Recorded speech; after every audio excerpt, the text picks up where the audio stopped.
Paul, I'm sure you thought you... Who's got the first question?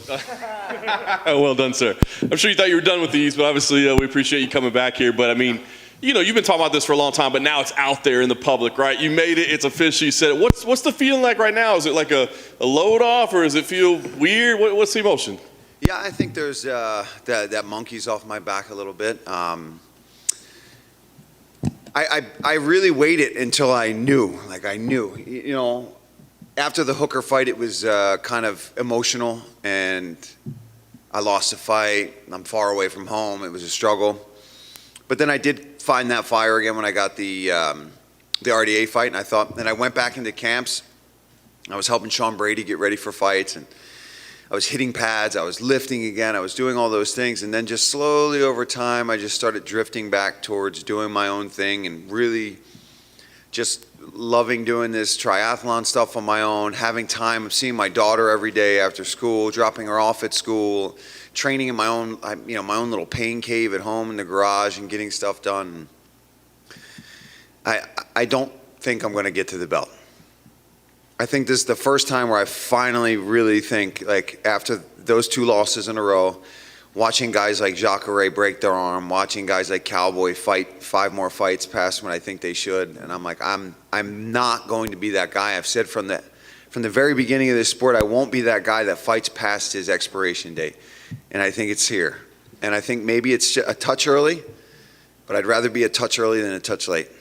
I was going to ask, how hard is that decision, right? Because that's the kind of the bad part about this gig, right, is when you walk away is when you're making the most money, right? Yeah. I mean, you're making more money now per fight. And I'm sure I got a new contract I haven't even gotten the fight on yet. So that just shows you that this isn't an easy decision, and it's not one where it's not like I wasn't getting the things I want. That's when you know it's time. If a brand new contract just handed to me by the UFC without even negotiating, after that RDA fight, they took my contract, which still had 3 more fights on it, and they threw it out and they said, here's your new one. And it was a good one.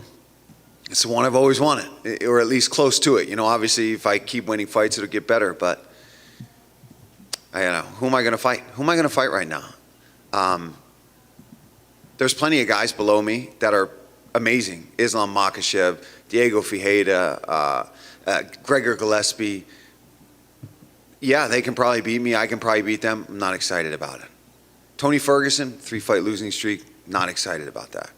Don't want to do that. I don't want to do, a week in the hospital, breaking my orbital, breaking my face, puncturing a lung, more scars and cuts than I can even count. I don't want that anymore.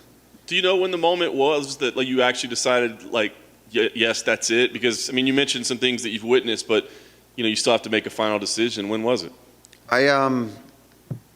My mom brought up a good point. She said when I was younger as in, throughout most of my career, if I couldn't get to the gym, an MMA gym, to either hit pads, grapple, spar, do something, I would lose my freaking mind. And I have not been in an MMA gym in probably 3 months.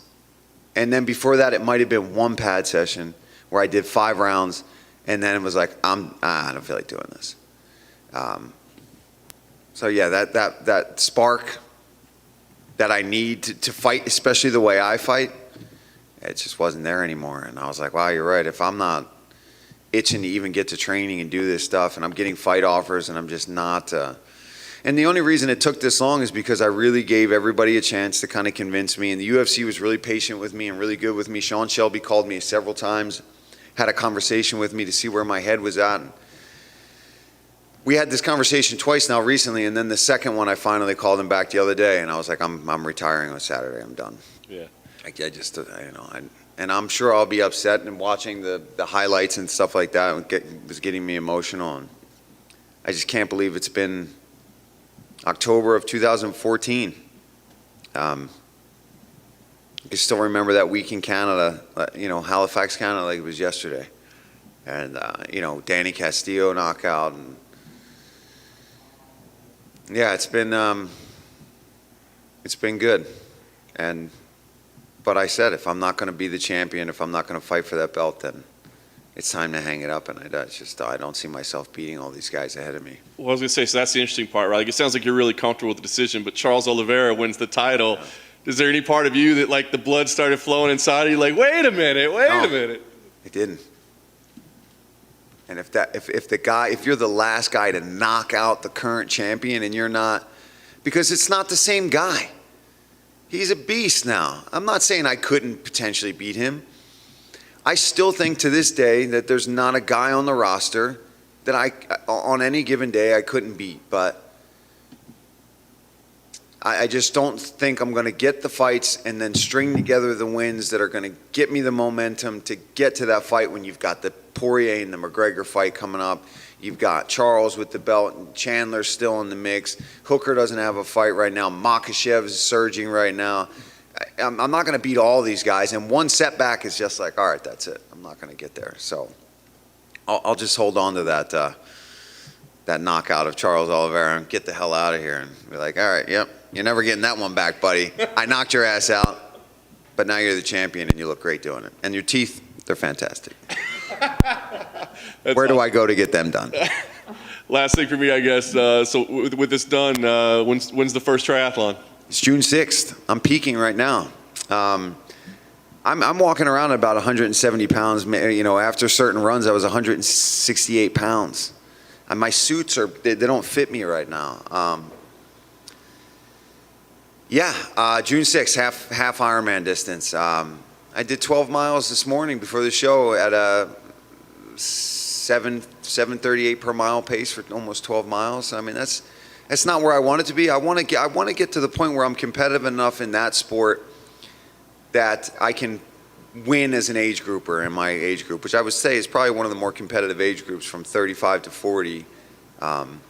You don't really get into your stride in endurance sports until you're a little bit older. You know, it's kind of boring. It takes older guys to kind of enjoy this shit. Paul, there's something about the short notice of the RDA fight that kind of excited you. So why not just stay sort of semi-retired and wait for those opportunities to come up? Why would you make this decision to actually walk away? I don't want to get hit in the head anymore. I don't have any major health concerns right now that I'm worried about, but you know, I've been in some battles, and I've been in more battles than I've been in the octagon inside the room. You know, I used to spar really hard, and I've sparred really top-level guys for years and years and years, and I'm creeping up closer to 40 every day, and I want to be able to do sports and do other things and do activities with my daughter and play with my dog and do stuff like that. I don't want to be laid up and getting huge in between fights. And you guys see me some of these, I almost had like an eating disorder from the amount of weight that I used to cut, because as soon as I was let off the leash to be able to eat, I would go eat 6 bags of candy, 2 boxes of donuts, sitting on the couch with injuries. So now I'm swelling up just eating and drinking, and I'm enjoying the lifestyle that I have now and staying fit, being lean, and competing in a different way that's just easier for me to do right now, and watch all these amazing fighters like Rob Font get to kind of tackle their dream now, you know, and allowing space for these new and up-and-coming lightweights to kind of take over, because I feel like everybody's like, why don't you just wait around? And I'm like, well, there's still going to be a number next to my name, which means people are going to be berating me constantly.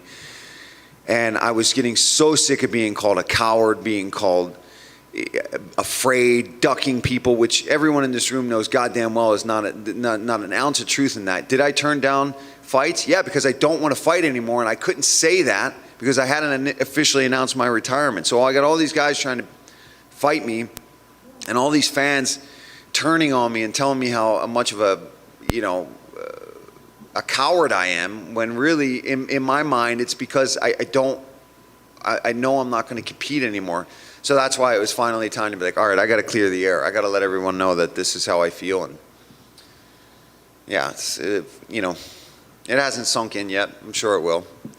You know, it's always said like MMA retirements, they never really stay retired and stuff. But I think, are you planning on removing yourself from the USADA pool? Because that's always a good indication that it's over. Yeah, I got to find out how that happens. I think I have to formally write a letter or I think so, yeah. Something like that. Yeah. Yeah, I will, because I'm sick of them showing up at my house at 6 a.m. too, because they just recently showed up like 3 times. Twice it's been a Friday night. A Friday night. I'm like, you're lucky I'm not half in the bag right now. I mean, you get a urine sample, it's not going to have much of any properties in it other than strong Belgian beers. I can tell you that. Last question from me. How would you like Paul Felder, the fighter, to be remembered? As somebody that stayed true to themselves throughout their career and left no stone unturned and tried to be and fought to be the champion my whole career. I never fought for anything else other than to try to be the best. I didn't shy away from any fights, and that's why this was driving me nuts, that people were starting to say that's who I am and that I'm dodging people and I'm doing all that kind of stuff, because I'm not that guy. And somebody that brought it every single time, no matter who they were in there with, and had no quit. Somebody that had zero quit. That's how I'd like to be remembered. Zero quit in them. There's a lot of people that would have quit in so many of the fights that I was in with some of the injuries that I was dealing with. And not only did I not quit in some of those fights, but I won some of those fights. I mean, I won with a punctured lung. I damn near won with a broken tibia, or ulna bone. I had a fracture in my right eye, 2 fractures in my right eye against Dan Hooker in the first round, first couple minutes of the fight. So, yeah. Yeah.